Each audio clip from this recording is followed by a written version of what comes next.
Colligative properties.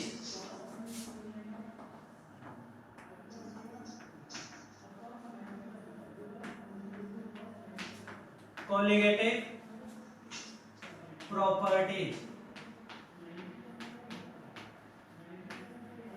काफी important topic है भाई, छोटा सा टॉपिक है लेकिन काफी इंपॉर्टेंट टॉपिक है।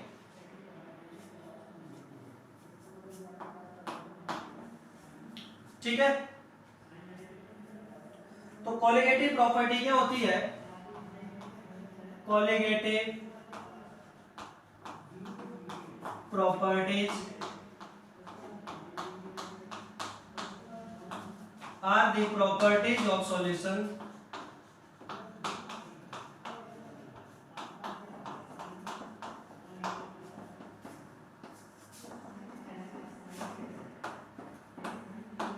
which depend upon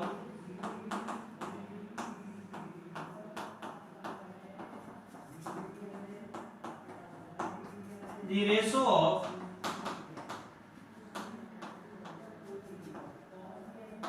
number of solute particle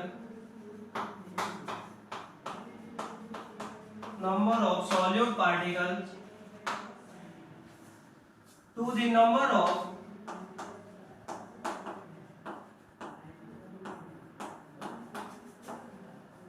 solvent molecule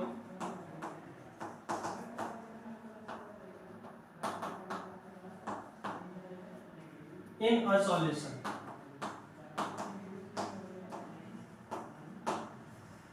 तो कॉलिगेटिव प्रॉपर्टी किस चीज के ऊपर डिपेंड करती है भाई? नंबर के ऊपर।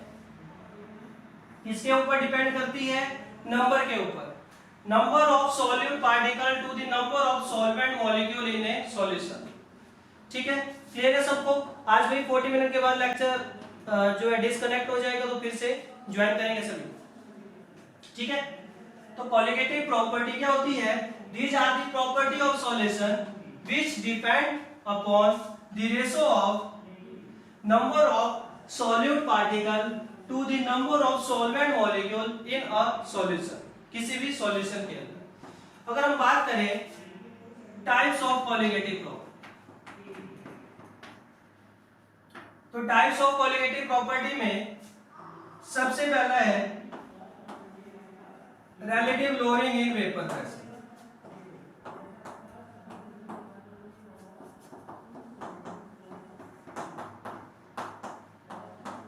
जिसको हम प्यार से बोलेंगे RLVP।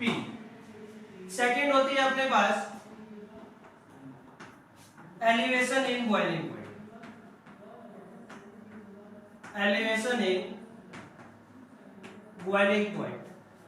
नेक्स्ट कॉलिगेटिव प्रॉपर्टी है अपने पास depression in freezing point. And last colligative property is osmotic pressure।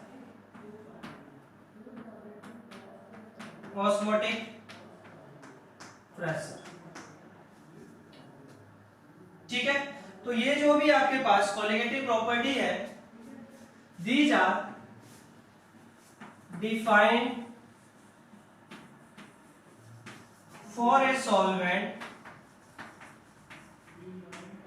कब? when a non volatile solute is added। तो जब एक नॉन वॉलेटाइल सॉल्यूट ऐड किया जाएगा तब ये डिफाइन होगी। क्लियर है सबको? तो हम ये कॉलिगेटिव प्रॉपर्टी को हम ऑलरेडी डिस्कस कर चुके हैं जब हमने vapour pressure of liquid solution पढ़ा था, और उसमें सबसे पहला केस था अपने पास when a non volatile solute is added. तो उस केस में हमने देखा था कि जो आपके पास नॉन वोलेटाइल सॉल्यूट है उसका वेपर प्रेशर तो 0 था, तो जो सॉल्यूशन का वेपर प्रेशर था वो किसकी वजह से था? सॉल्वेंट की वजह से था। ठीक है, तो इसको हम एक बार फिर से करेंगे। यहाँ पे first colligative property is RLVP।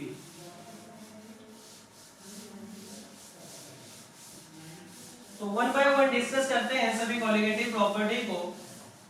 First colligative property is RL फी, ठीक है, relative lowering in vapour pressure. तो जैसे मेरे पास था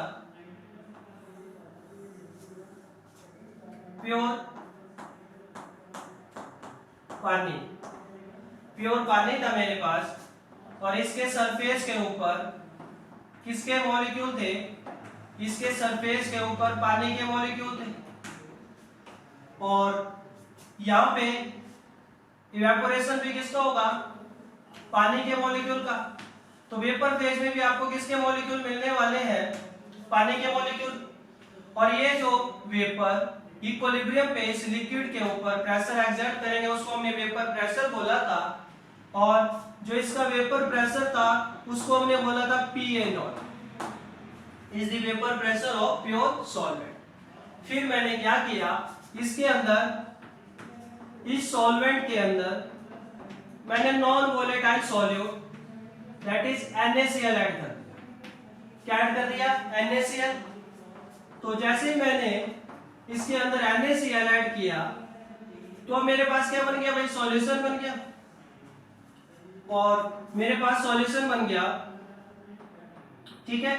और इस सॉल्यूशन, ये सॉल्यूशन किसका बन गया मेरे पास, NaCl प्लस पानी का, NaCl प्लस पानी का सॉल्यूशन बन गया मेरे पास। इसके सरफेस के ऊपर किसके मॉलिक्यूल होंगे, पानी के और NaCl के।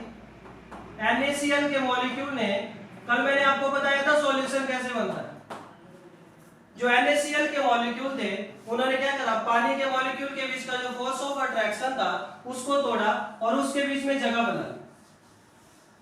अब क्या होगा, मान लीजिए जो टेम्परेचर था हमारे पास 100 डिग्री सेंटीग्रेड पे, हम इसको हीट करें, तो इसको भी जब हम हीट करेंगे तो कुछ हीट पानी की तरफ जाएगी, कुछ हीट NaCl की तरफ जाएगी। अब NaCl है अपने पास नॉन वोलेटाइल सॉल्यूट, तो इसका तो इवेपोरेशन नहीं होगा, तो गैसियस फेज में आपको सिर्फ वेपर किसके दिखाई देंगे, पानी के। किसके वेपर दिखाई देंगे, सिर्फ पानी के। और ये जो वेपर है यहाँ पे, ये जो वेपर है यहाँ पे, या ये जो सॉल्यूशन है यहाँ पे, इसके वेपर प्रेशर को हमने बोल दिया PA, vapour pressure of solution. और हम ये भी देख चुके थे कि this vapour pressure of pure solvent PA0 is greater than PA. Vapor pressure of pure solvent is greater than vapor pressure of solution. ये चीज हम ऑलरेडी डिस्कस कर चुके हैं, ठीक है। तो हम यहाँ पे बोलेंगे कि when, लिखेंगे सभी, when a non-volatile solute is added to a solvent,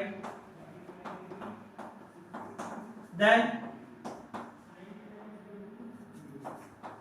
its vapor pressure is always decrease।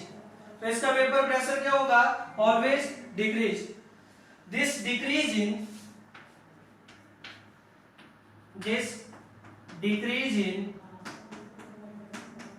Vapour pressure of solution, लिखेंगे this decrease in vapour pressure of solution is called lowering in vapour pressure, ठीक है। ये जो vapour pressure में decrease आ रहा है इसी को हम क्या बोलेंगे, lowering in vapour pressure, lowering in vapour pressure, ठीक है। क्लियर है।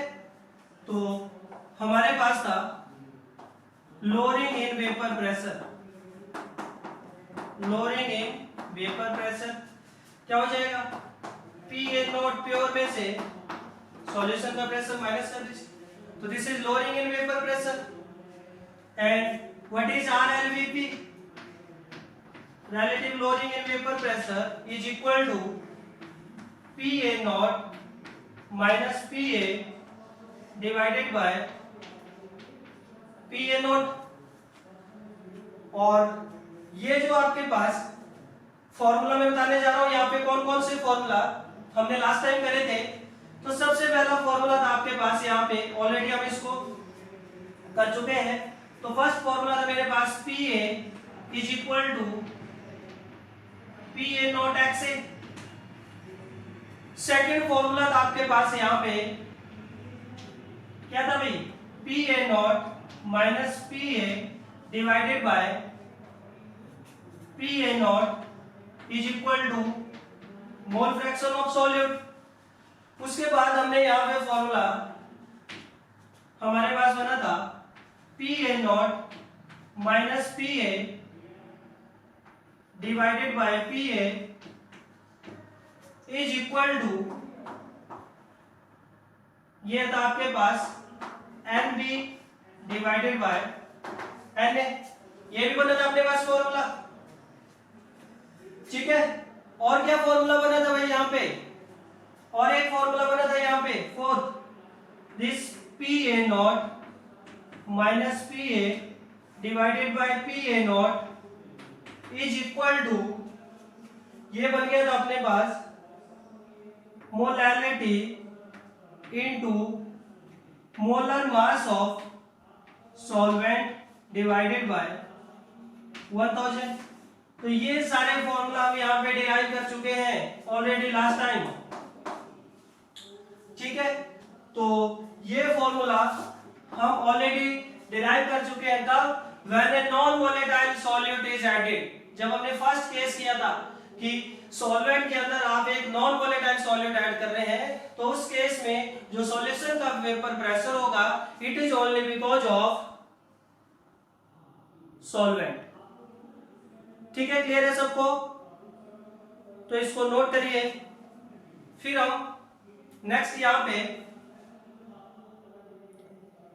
इसमें कुछ एक प्रॉब्लम करते हैं, ठीक है। तो जल्दी से इसको नोट कर लीजिए।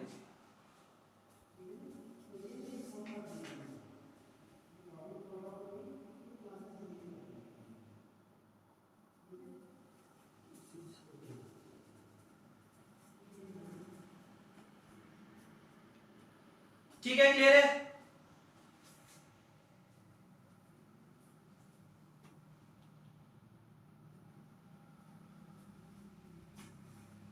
क्लियर है भाई सबको? किसी को कोई प्रॉब्लम है इसमें? तो चलो लिखो इसमें प्रॉब्लम।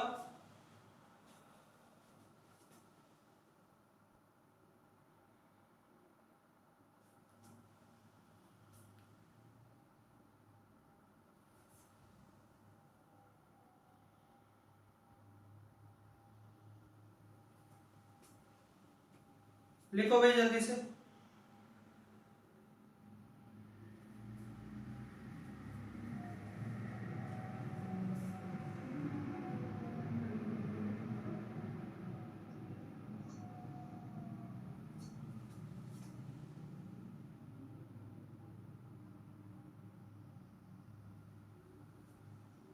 ठीक है, क्लियर है? तो प्रॉब्लम लिखेंगे सभी। हाँ, जल्दी से कनेक्ट हो जाइए। हाँ, लिखिए। At a given temperature, question लिखेंगे। At a given temperature vapour pressure of pure benzene, at a given temperature vapour pressure of pure benzene is 200 mm of Hg, 200 mm of Hg at the same temperature, at the same temperature vapor pressure of solution, vapor pressure of solution containing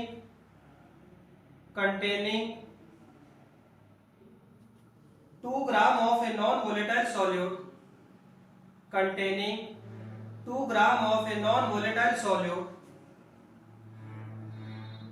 in 78 gram benzene, in 78 gram benzene is 195 mm of HCl. 78 gram of benzene. Sir इसमें last में क्या value बोली आपने, बताना मुझे। एक minute क्या मैं एक बार रिपीट करता हूँ। At a given temperature vapour pressure of pure benzene is 200 mm of Hg. At the same temperature, vapor pressure of solution containing 2 gram of a non-volatile solute in 78 gram benzene is 195 mm of Hg. Calculate molar mass of solute. Calculate molar mass of solute. Pressure of solution कितना है? आपको given है benzene is 195, 135।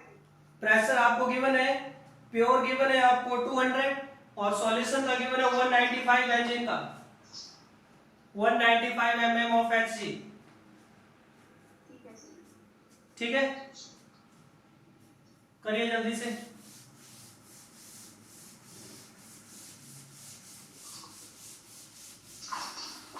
Sir 80 ग्राम। बाकी लोग भाई जल्दी से करो। 80 ग्राम आएगा क्या? 81 80 नहीं, 80 ग्राम तो नहीं आएगा।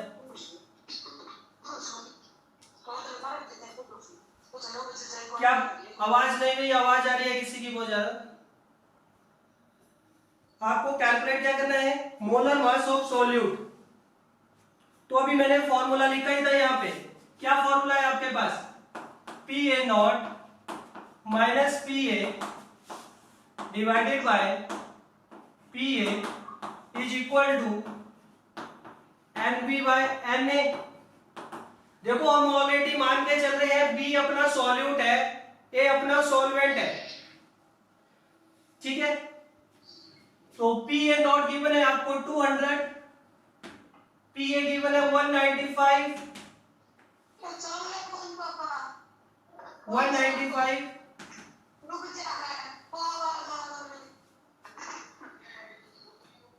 इज इक्वल टू, क्या हो गया? ये किसको प्रॉब्लम हो गई? तो ये आपको गिवन है, क्या गिवन है भाई? आपको गिवन है 2 ग्राम है नॉन वोलेटाइल सॉल्यूट। तो 2 मोलर मास पूछा है सॉल्यूट का, डिवाइडेड बाय बेंजीन आपको सॉल्वेंट गिवन है, तो सॉल्वेंट का आपको गिवन है वेट, कितना गिवन है भाई?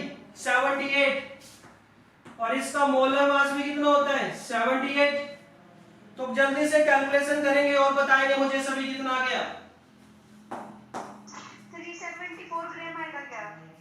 74 ग्राम। देखते हैं ये कितना आ गया मेरे पास। 5 divided by 195 is equal to 2 divided by molar mass. तो molar mass is equal to 2 into 195 divided by 5, और ये कितना गया मेरे पास में? 39।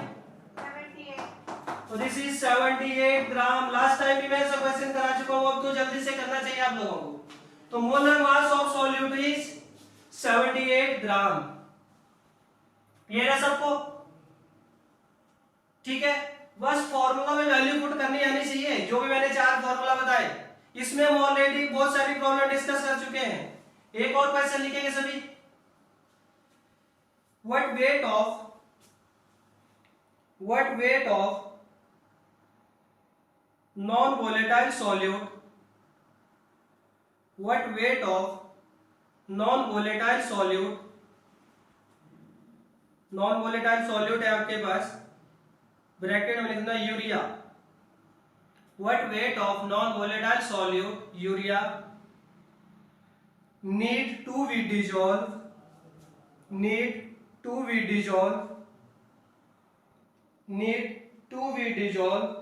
in 100 gram of water, 100 gram of water in order to decrease its vapor pressure, in order to decrease its vapor pressure by 20%, in order to decrease its vapor pressure by 20%, what will be molality of solution, what will be molality of solution? तो करिए जल्दी से find out.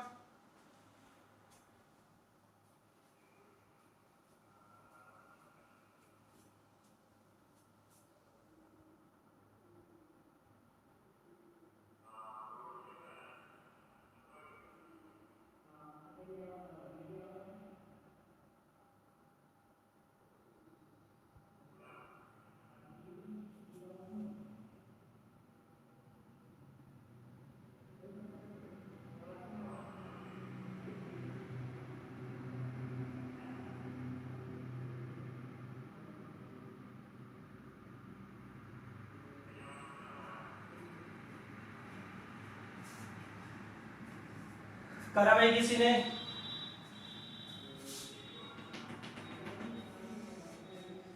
क्या क्या given है आपको? Formula apply करिए।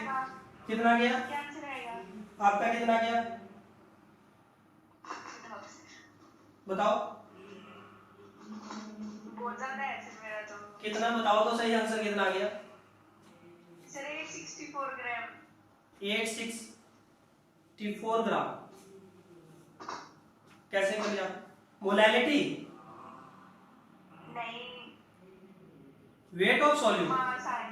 हाँ जी सर। वेट ऑफ सॉल्यूट तो आपका आई थिंक ये आना चाहिए 80-90 के अराउंड आना चाहिए। चलो देखते हैं। PA not minus PA divided by PA is equal to NV by NA। ये फॉर्मूला अप्लाई करा आप लोगों ने। PA नॉट कितना है? मैंने लास्ट टाइम ये क्वेश्चन आपको कराया था कि कितना वेट सॉल्यूट ऐड करें कि जो वेपर प्रेशर होगा वो 20% डिक्रीज कर जाए। तो परसेंटेज कितने में से लेते हैं? 100 में से। तो PA नॉट कितना मान लीजिए? लास्ट टाइम ये बताया था 100। तो 100 का 80% जब आपने इसमें नॉन वोलेटाइल सॉल्यूट ऐड किया तो सॉल्यूशन का वेपर प्रेशर 20% डिक्रीज हो जाएगा। मतलब ये कितना आ गया? 80 आ गया सबका। अब यहाँ पे वैल्यू सब्स्टिट्यूट करिए, ये आ जाएगा आपके पास 100 minus 80 by 80 is equal to अब what weight of non volatile solute? तो weight of solute by molar mass urea 60 और should be dissolved in water। उसका वेट गिवन है आपको 100 एंड उसका मोलर मास होता है 18। तो यहां से W कैलकुलेट करेंगे सभी। दिस इज 20 बाय 80 मतलब 2/8 इज इक्वल टू ये कितना आ गया आपके पास? W by 60, W by 60 into ये आ गया आपके पास। तो इसको अगर आप यहाँ पे कैलकुलेट करें तो W इज इक्वल टू 2/8 मतलब ये आ गया आपके पास 60 इंटू 100 डिवाइडेड बाय 4 इंटू 80। तो करो इसको कैलकुलेट। कितना आ गया भाई आपके पास? और बताओ मुझे, करो जल्दी से कैलकुलेट और बताओ मुझे भी कितना आ गया।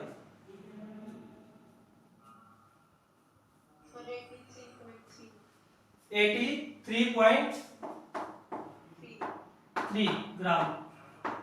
तो ये आ गया आपके पास। अब आपसे क्या पूछा है? मोलैलिटी। तो मोलैलिटी कैसे फाइंड आउट करेंगे? अभी मैंने फॉर्मूला बताया था PA not minus PA divided by PA is equal to molality into 1000 molality into molar mass of solvent into divided by 1000। इस फॉर्मूला से कैलकुलेट करिए। पी ए नॉट की वैल्यू कितनी है मेरे पास 100 minus 80 divided by 80 is equal to molarity. Solvent क्या है मेरे पास, सॉल्वेंट है मेरे पास पानी, तो उसका मोलर मास होता है 18 डिवाइडेड बाय 100। इसको कैलकुलेट करिए भाई सभी, कितना आ गया।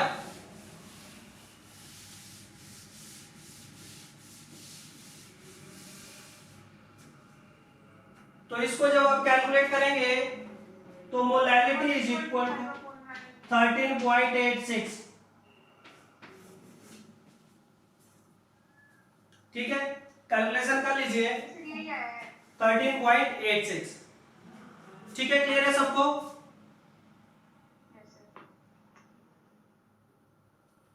तो ये आ गया भाई आपके पास। एक और क्वेश्चन लिखेंगे सभी जो नीट में आ चुका है।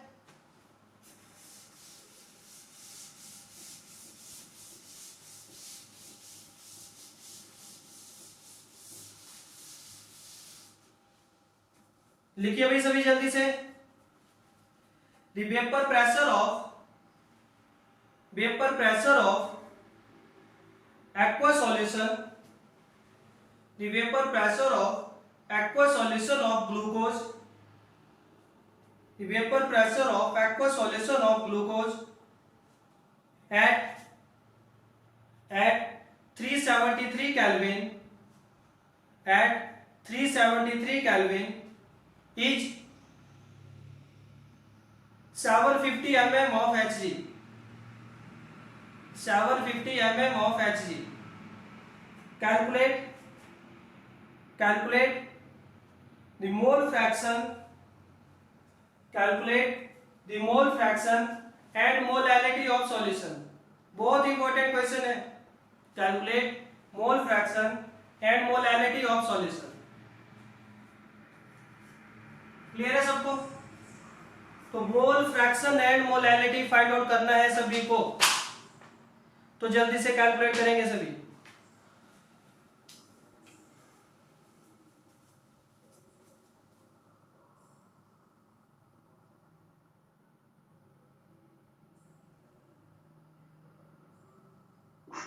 प्योर सॉल्यूशन का कितना होता है वेपर प्रेशर?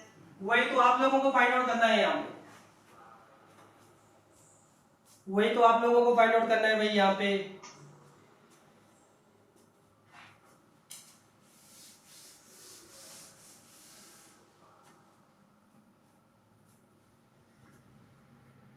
आपको गिवन है 373 kelvin and this is boiling point of पानी। और कोई भी सब्सटेंस कब बॉइल करता है, जब उसका एटमॉस्फेरिक प्रेशर एक्सटर्नल प्रेशर के इक्वल हो जाता है।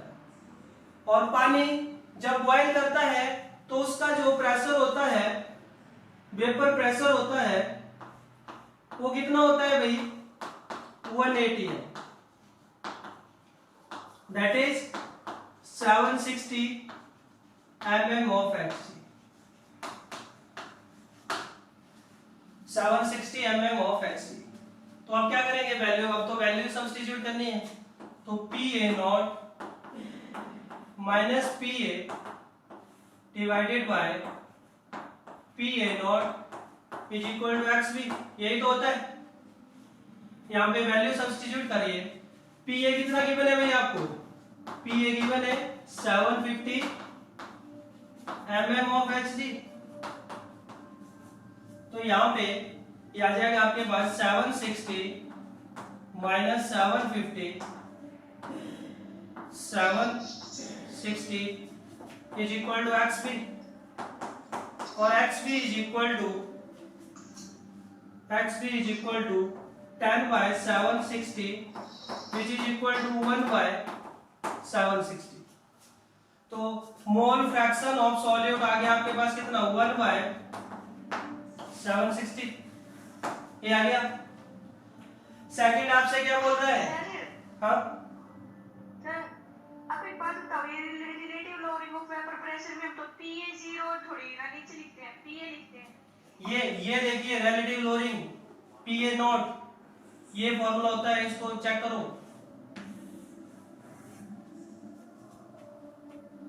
सर आपने अभी तक तो नीचे P solution of pressure of solution लिखवाया है। वो तो दूसरा फॉर्मूला है ना, P A naught minus P A divided by P A is equal to molality into molality into molar mass of solvent this one.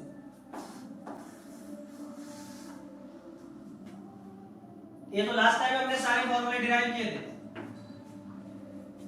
नीचे वही आता है।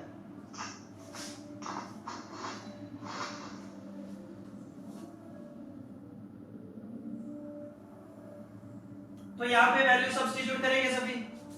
ये आ गया आपके पास कितना, 760 minus 750 is equal to molality into solvent कौन गिवन है भाई आपको, पानी, तो 18/1000।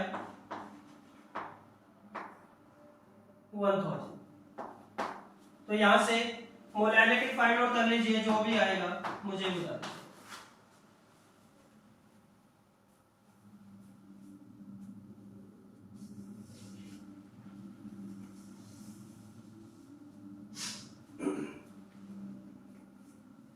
करो जल्दी से फाइंड आउट। ये कितना आ जाएगा, 55.5। 0.738। तो मोलैलिटी इज इक्वल टू, ये आ जाएगा मेरे पास कितना, 1/75 इंटू 55.5 और ये आ जाएगा आई थिंक 0.43 या 74, 0.74। ये आ जाएगा आपके पास मोलैलिटी इज इक्वल टू 0.74। ये क्या आ जाएगा 7 3। हाँ तो ये हमने उसको अप्रोक्सीमेट वो ले लिया ना, सिग्निफिकेंट फिगर, उसको अप्रोक्सीमेट हमने 4 ले लिया, ठीक है। तो ये था आपके पास first colligative property. Second colligative property अपने पास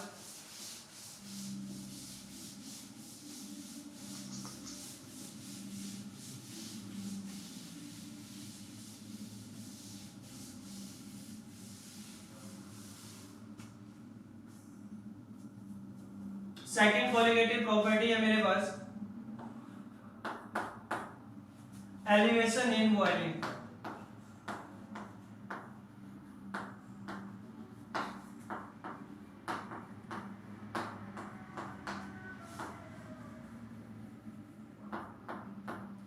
एलिवेशन इन बॉइलिंग पॉइंट। तो एलिवेशन इन बॉइलिंग पॉइंट में अपने पास था प्योर सॉल्वेंट। इस प्योर सॉल्वेंट में हमने क्या करा भाई, नॉन वोलेटाइल सॉल्यूट ऐड किया, तो अपने पास क्या बन गया, सॉल्यूशन, ठीक है। तो जब हमने किसी प्योर सॉल्वेंट में नॉन वोलेटाइल सॉल्यूट ऐड किया तो अपने पास क्या बन गया, सॉल्यूशन। और अपने को पता है कि इसका जो वेपर प्रेशर होगा सॉल्यूशन का वो क्या करेगा, डिक्रीज। और अगर इसका वेपर प्रेशर डिक्रीज करेगा तो इसका बॉइलिंग पॉइंट क्या करेगा, इंक्रीज। अपने को पता है वेपर प्रेशर और बॉइलिंग पॉइंट में इनवर्स रिलेशन होता है।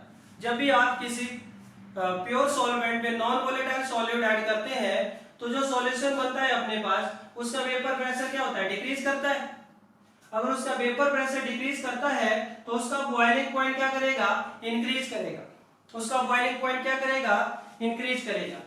तो सबसे पहले आप लोग यहाँ पे डिफाइन करेंगे बॉइलिंग पॉइंट, लिखेंगे सभी boiling point.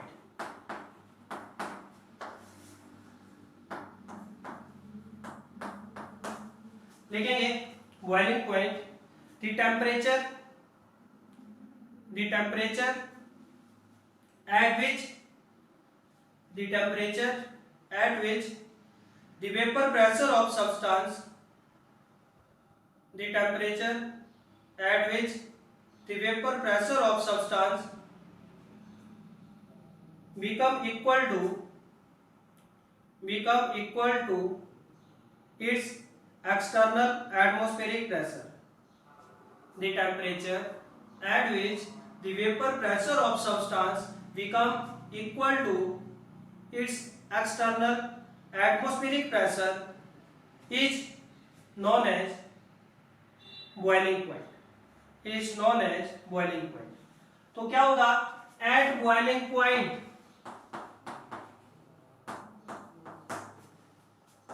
vapor pressure of substance is equal to atmospheric pressure. जब किसी सब्सटेंस का vapour pressure atmospheric external atmospheric pressure के इक्वल हो जाता है तभी कोई सब्सटेंस बॉयल करना स्टार्ट करता है, तभी कोई सब्सटेंस बॉयल करना स्टार्ट करता है।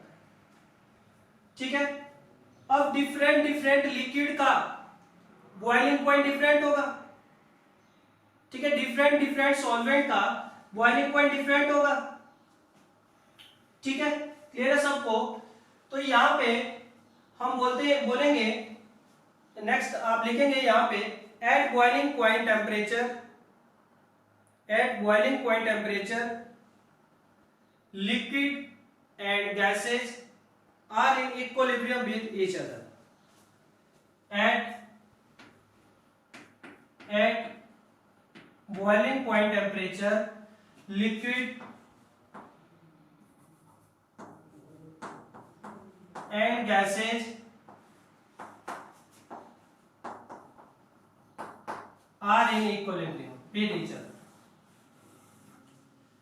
तो जो भी आपका बॉइलिंग पॉइंट टेम्परेचर होता है, जब भी आपकी कोई चीज बॉयल करती है तो उस केस में लिक्विड और गैस क्या होगा? इक्विलिब्रियम पे होगा।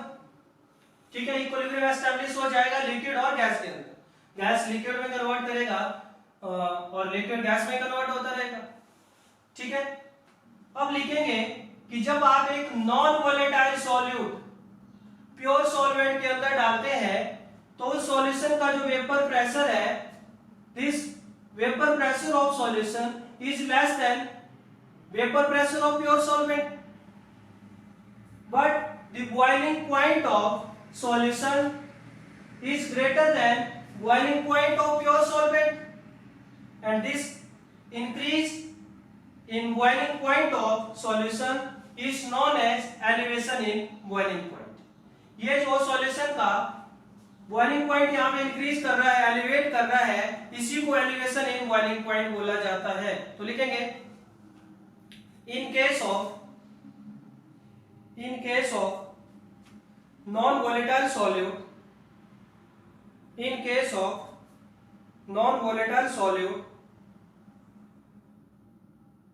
The vapour pressure of solution is less than the vapor pressure of solution is less than vapor pressure of pure solvent.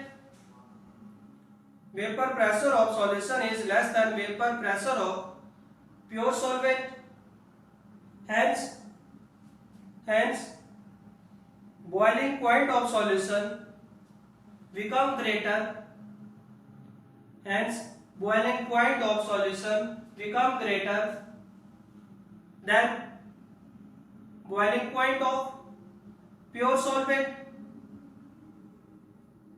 Boiling point of pure solvent, and this increase in the boiling point of solution, and this increase in the boiling point of solution is known as elevation in boiling point. Elevation in boiling point. ठीक है, clear है?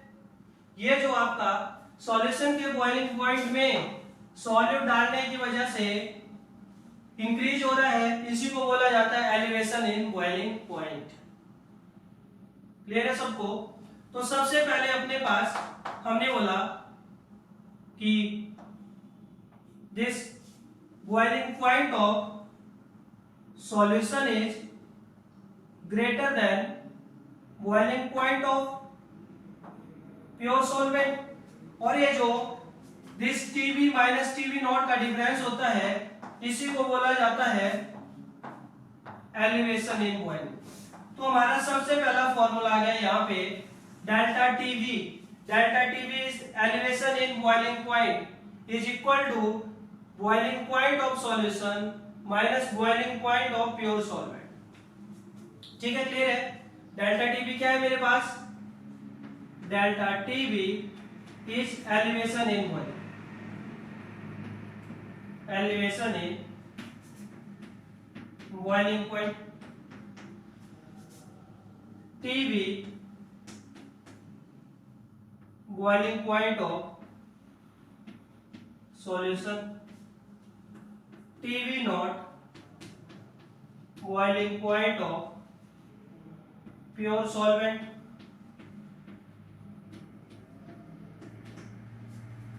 Second, जो second formula है अपने पास, this delta TB is directly proportional to molality or it is equal to delta TB is equal to Kb into M। ठीक है, where this Kb is molar elevation constant, this Kb is molar elevation constant, और इसको एक और नाम लिया जाता है इविलियोस्कोपिक।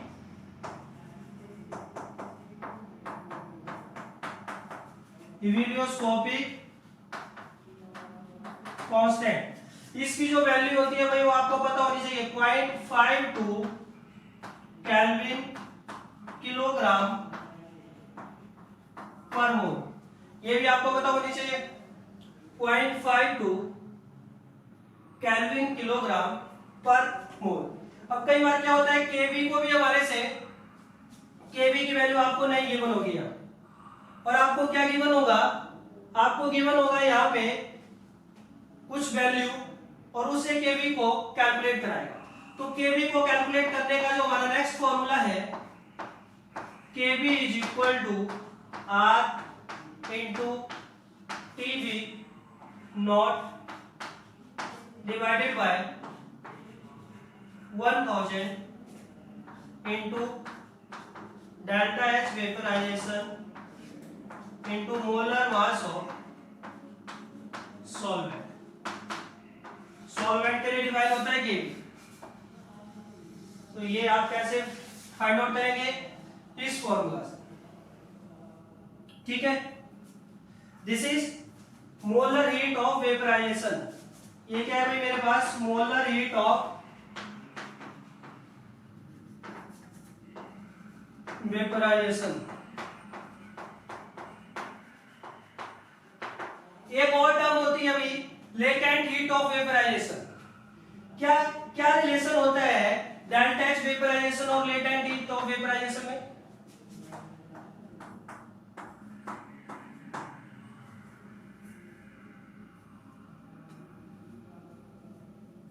अभी what is the relation between latent heat of vaporization और मोलर हीट ऑफ वेपराइजेशन?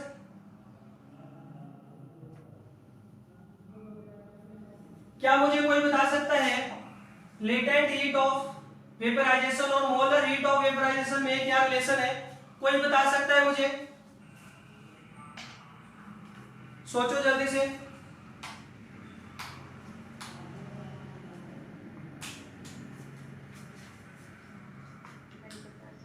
नहीं पता। मोलर हीट का मतलब क्या होता है?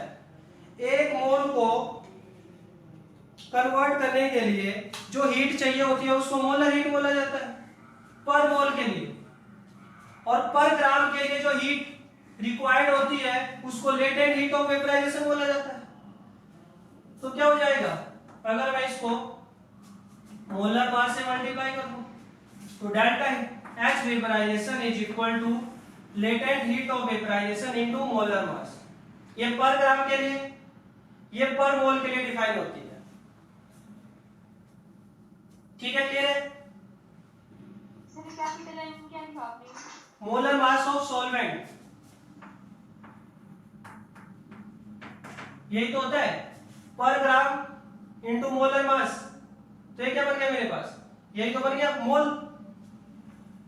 ठीक है, तो ये रिलेशन होता है अभी दोनों के। तो ये सब फॉर्मूले आपको पता होने चाहिए और यहां से बहुत इजी क्वेश्चन पूछे जाते हैं। अभी हम डिस्कस करने वाले हैं यहाँ पे कुछ एक प्रॉब्लम, जल्दी से इसको नोट करिए, फिर हम यहाँ पे प्रॉब्लम डिस्कस करते हैं।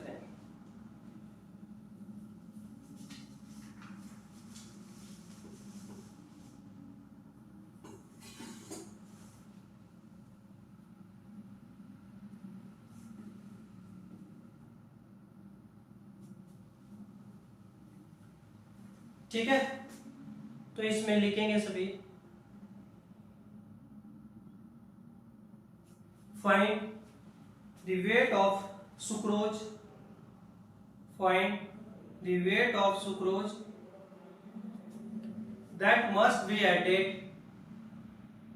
Find the weight of sucrose that must be added to 100 gram of water, that must be added to 100 gram of water to have boiling point of solution, to have boiling point of solution is 100.5 degree centigrade, 100.5 degree centigrade।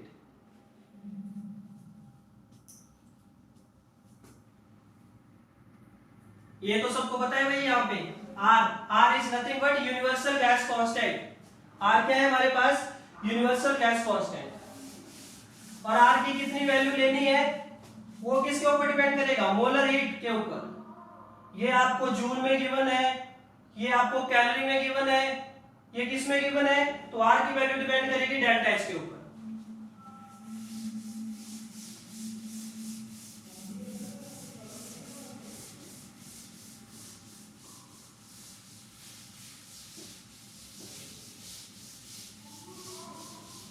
तो करो जल्दी से।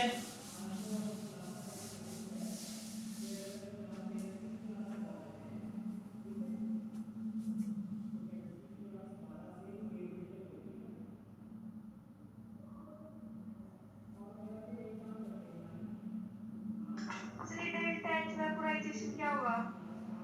Molar heat of vaporisation, एक मोल को convert करने के लिए जो हीट चाहिए होती है उसको मोलर हीट ऑफ वेपराइजेशन बोला जाएगा।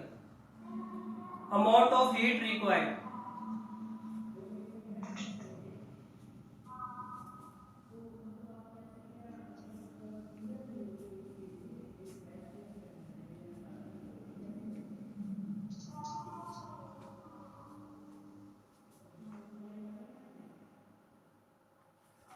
तो फॉर्मूला अप्लाई करिए भाई, delta T V is equal to K B into M, और delta T V is T B minus T B not is equal to K B into M. आपसे क्या पूछा है, बॉइलिंग पॉइंट ऑफ सॉल्यूशन। तो क्या क्या given है आपको, अभी क्या क्या गिवन है आपको, वो वैल्यू यहाँ पे सब्स्टिट्यूट करिए। आपको गिवन है boiling point of solution, boiling point of solution मतलब टीबी कितना है, 100.5 डिग्री सेंटीग्रेड, और TB naught this is boiling point of pure solvent. ये कितना लेंगे भाई आप लोग, कितना होता है 100 डिग्री सेंटीग्रेड। तो आपको जो भी गिवन है यहाँ पे सब्स्टिट्यूट करिए value, this is 100.5 minus 100 is equal to, KV की वैल्यू मैंने अभी बताई थी 0.52 केल्विन किलोग्राम पर मोल।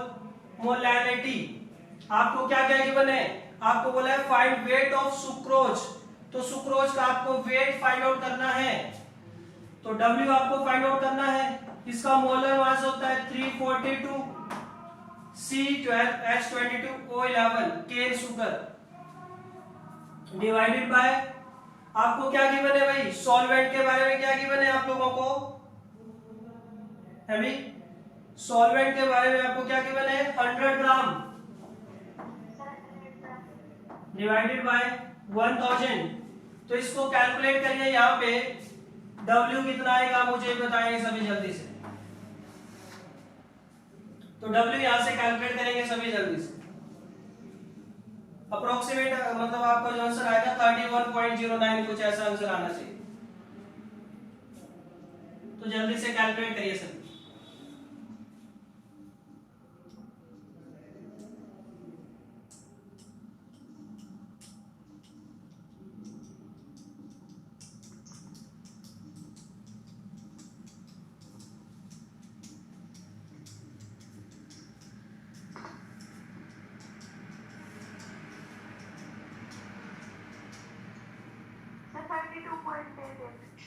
सर 32.88, तो ये आ गया आपके पास।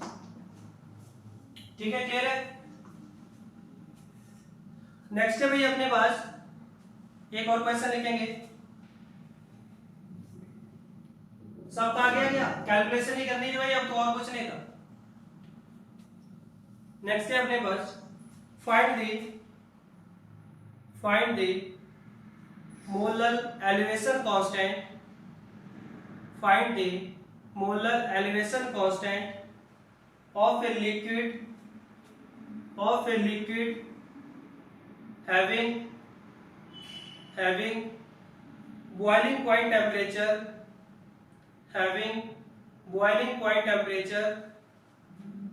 60 degree centigrade 60 degree centigrade and latent heat of vaporization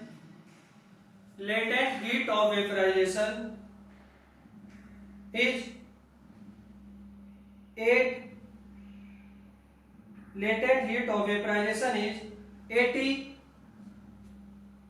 80 calorie per gram, 80 calorie per gram. Latent heat of vaporization is 80 calorie per gram. आ जाइए भी जल्दी से कनेक्ट हो जाइए सभी।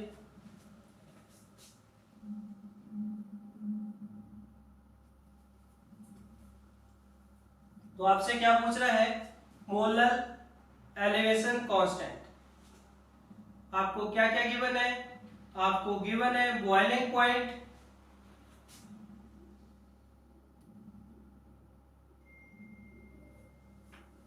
पॉइंट और लेटेंट हीट ऑफ वेपराइजेशन आप लोगों को गिवन है।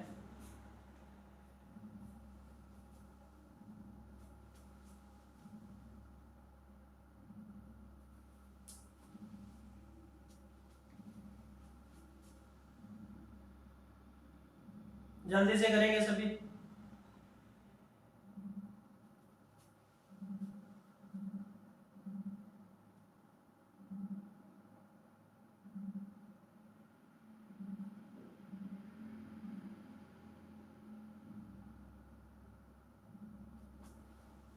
तो जल्दी से कैलकुलेट करेंगे।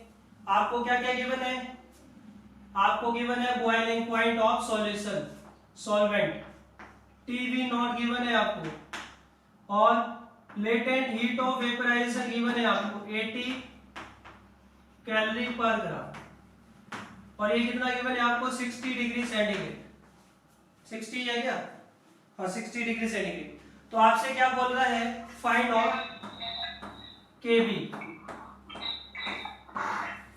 केवी फाइंड आउट करना है आपको। तो करिए जल्दी से।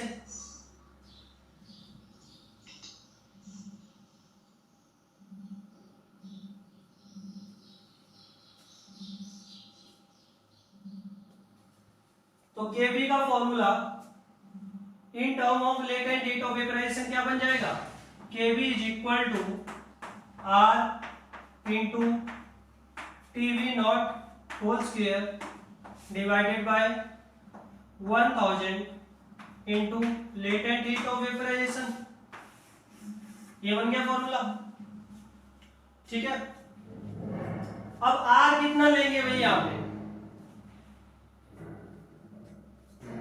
आर कितना लेंगे भाई यहाँ पे, आर की वैल्यू कौन डिसाइड करेगा, मोलर हीट और latent heat of vaporization. Molar heat और लेटेंट हीट ऑफ वेपराइजेशन पे डिपेंड कर रहा है आपको कितना गिवन है, कैलोरी, और कैलोरी में what is the value of R, R की वैल्यू होती है 2 कैलोरी पर मोल केल्विन, और जूल में क्या होती है 8.314 जूल पर मोल केल्विन।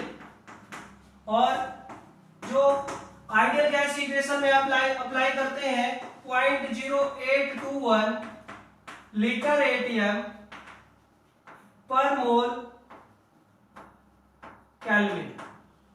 तो ये वैल्यू डिसाइड कौन करता है, आर की वैल्यू कितनी लेनी है आपको, आइडियल गैस इक्वेशन के लिए तो हमेशा ये वाली वैल्यू लेंगे, और ये वैल्यू और ये कब लेंगे, ये डिपेंड करेगा लेटेंट हीट या मोलर हीट वेपराइजेशन के ऊपर। अगर आपको लेटेंट हीट और मोलर हीट वेपराइजेशन की वैल्यू कैलोरी में गिवन है तो 2 लेंगे, अगर जूल में गिवन है तो 8.314 लेंगे। तो यहाँ पे सब्स्टिट्यूट करिए वैल्यू, और बताइए एक और चीज बताना चाहता हूं, this boiling point TB, this is the boiling point of solvent and it should be in kelvin, इसको भी ध्यान रखेंगे। TB is boiling point of solvent, pure solvent, और ये किसमें लेना है आपको, केल्विन। डेल्टा टीबी को आप चाहे केल्विन में लीजिए चाहे डिग्री सेंटीग्रेड में लीजिए, वो डिफरेंस है वो इतना ही आएगा हमेशा, चाहे केल्विन में कैलकुलेट करो चाहे डिग्री सेंटीग्रेड में कैलकुलेट करो, लेकिन boiling point of solvent kelvin में लेना है। तो केवी कितना आ गया भाई, कोई बताएगा, केवी इज इक्वल टू ये आ जाएगा 2 इंटू, ये आ गया आपके पास कितना भाई, बॉइलिंग पॉइंट 273 प्लस 60, तो दिस इज 333 केल्विन, तो 333 स्क्वायर डिवाइडेड बाय 1000 इंटू 60। तो यहां से केवी की वैल्यू फाइंड आउट करेंगे सभी, क्या फाइंड आउट करेंगे, केवी की वैल्यू फाइंड आउट करेंगे सभी जल्दी से यहां से।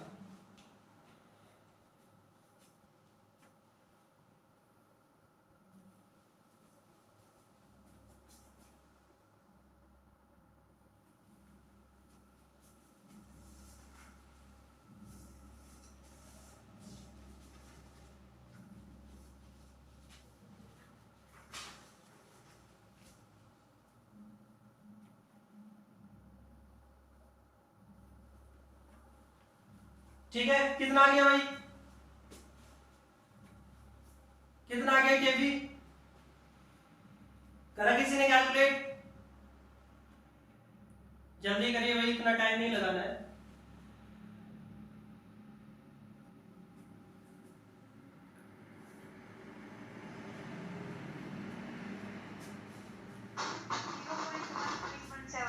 जीरो पॉइंट 1517 केल्विन किलोग्राम, ठीक है, केल्विन किलोग्राम पर मोल, तो ये आ जाएगा आपके पास। ठीक है, क्लियर है सबको। एक और क्वेश्चन लिखेंगे last, what is the mole ratio, what is the mole ratio of benzene and toluene, what is the mole ratio of benzene and toluene in vapor phase if the given solution has a vapor pressure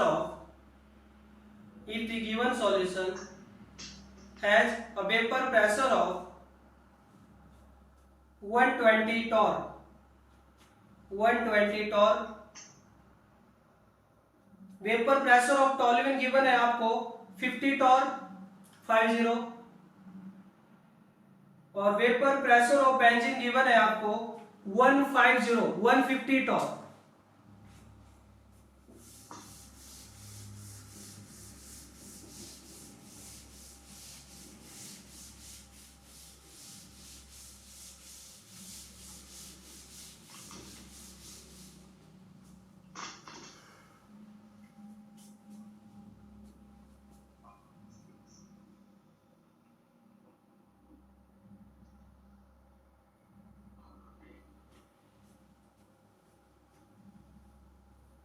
आपको given है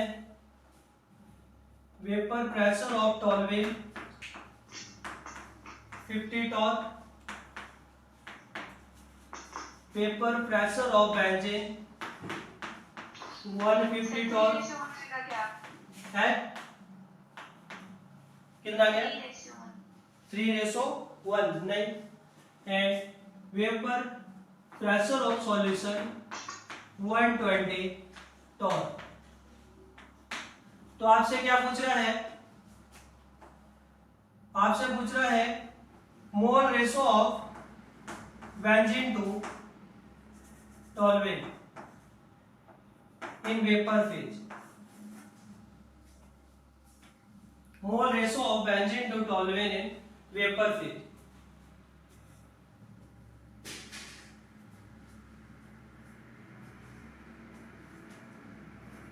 देखो मैंने आप लोगों को shortcut tricks बताई थी, अब आप लोग याद नहीं रखते उसको।